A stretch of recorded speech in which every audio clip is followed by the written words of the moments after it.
Dictation will be start in 5 seconds. Start. More significantly, a sum of about 12 billion US dollars has come in each of the last two fiscal years as direct remittance from Indians abroad. I need hardly emphasize how useful a role these resources have been playing in our economic development efforts. In the last 7 to 8 months since my government took office, we have taken several initiatives aimed at revitalizing economic growth, promoting strong infrastructure development, and bringing about an information technology revolution within the country. Several of these measures are already under implementation. In certain other cases, legislative bills will need to receive parliamentary approval next month. The direction, however, is clear. Economic reforms are here to stay, and if anything, the process is being accelerated. We all appreciate the crucial importance of infrastructure in our development process. Towards this end, we have taken a number of decisions. One, plan outlay for the power sector has been significantly stepped up this year. 2.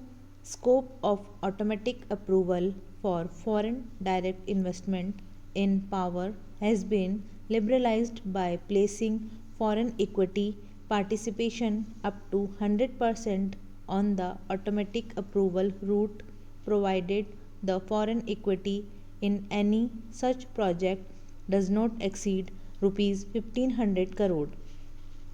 3. The procedure for issue of counter guarantee to eligible private power projects has been simplified, and counter guarantees have recently been issued to three projects: Vishakhapatnam in Andhra Pradesh, Neyveli in Tamil Nadu, and Bhadravati in Maharashtra. 4. The Electricity Regulatory Commission Act 1998 has been enacted to provide for the establishment of central and state electricity regulatory commissions, rationalization of electricity tariff, and transparent policies regarding subsidies. The Central Commission has begun functioning. The process of setting up state level commissions in various states. 5.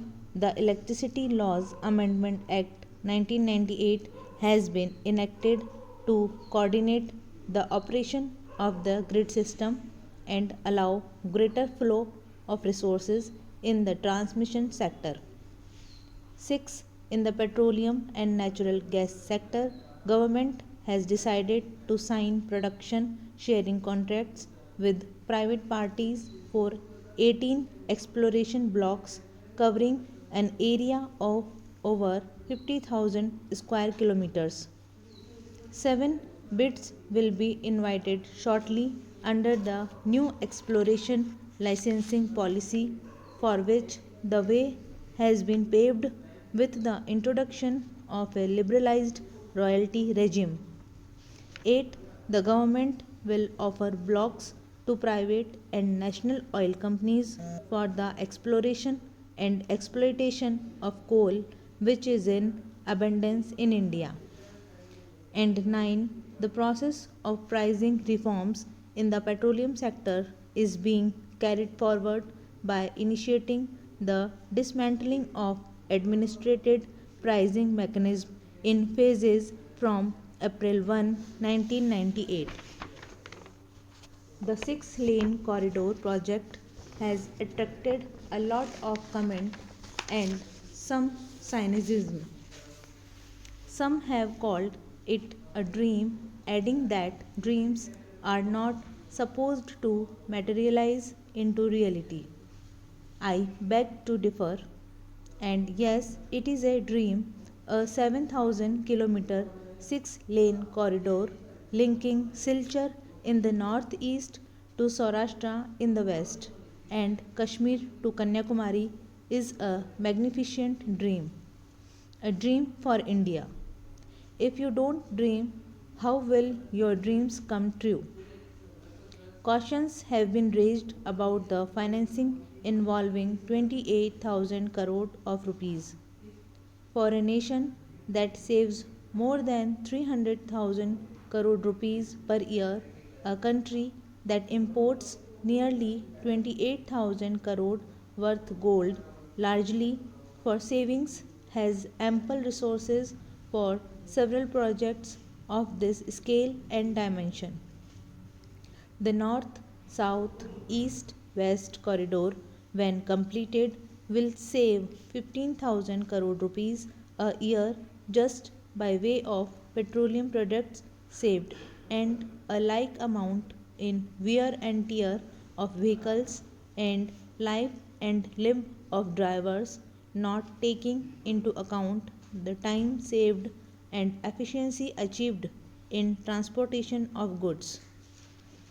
We have the will and the means and the technical know how to undertake this project, and it will move in the direction I outlined in a speech to FICCI. I would like to remind you that Bhakra Dam was viewed as an impossible dream in the early 50s.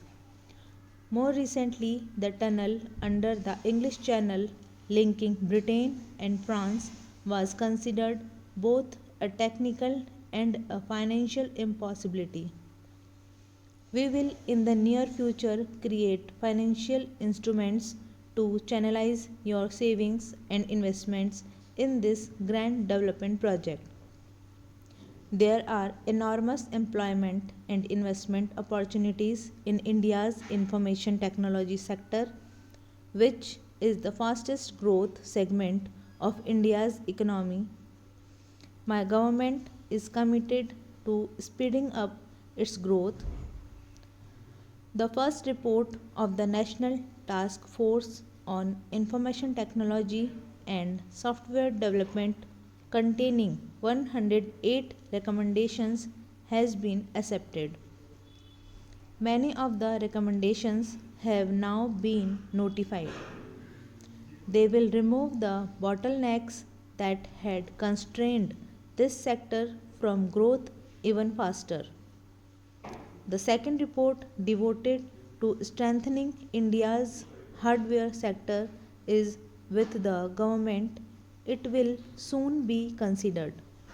The recently announced policy for internet service providers, probably the most liberal in the world, will add momentum to India's IT growth in the country. Telecommunications is a vital infrastructure for the development of the economy. We have taken a series of measures to open this sector for private investment and provide a level playing field. We shall announce a new telecom policy soon to achieve a quantum jump in this sector.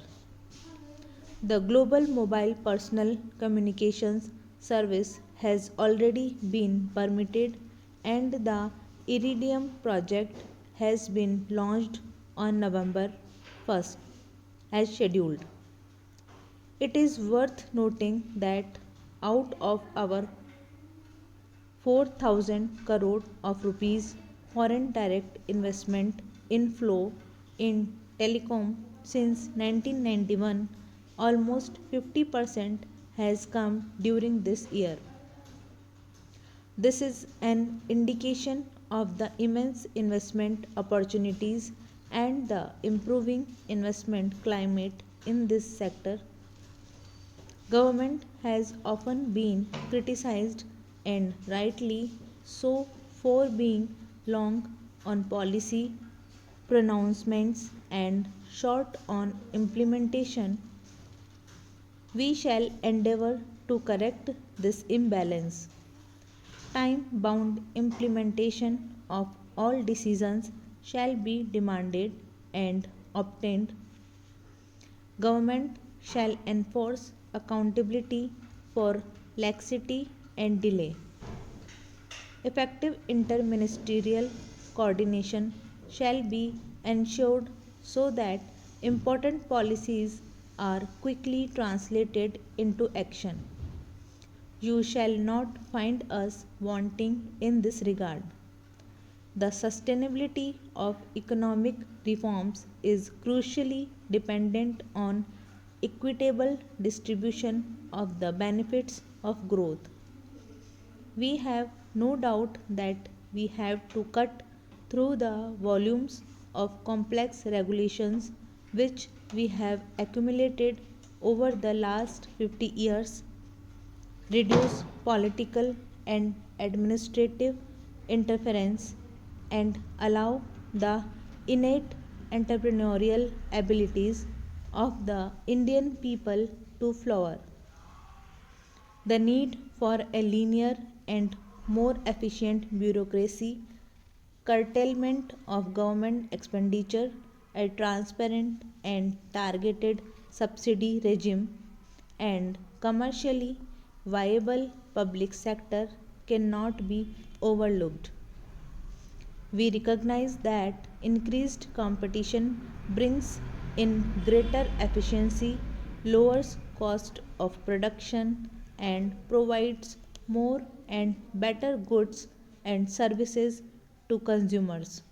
However, the government also appreciates that a more market oriented and less regulated regime does not imply an abdication by the state of its responsibility towards the poor and the disadvantaged. Our policies and programs will adequately reflect both these crucial concerns.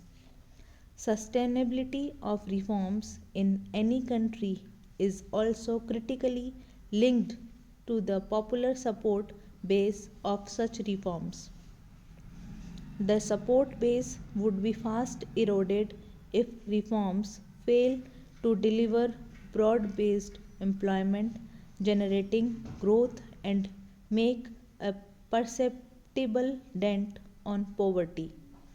In this context, I am happy to say that reforms in India have indeed been successful not only in preserving this popular support base but in strengthening it further.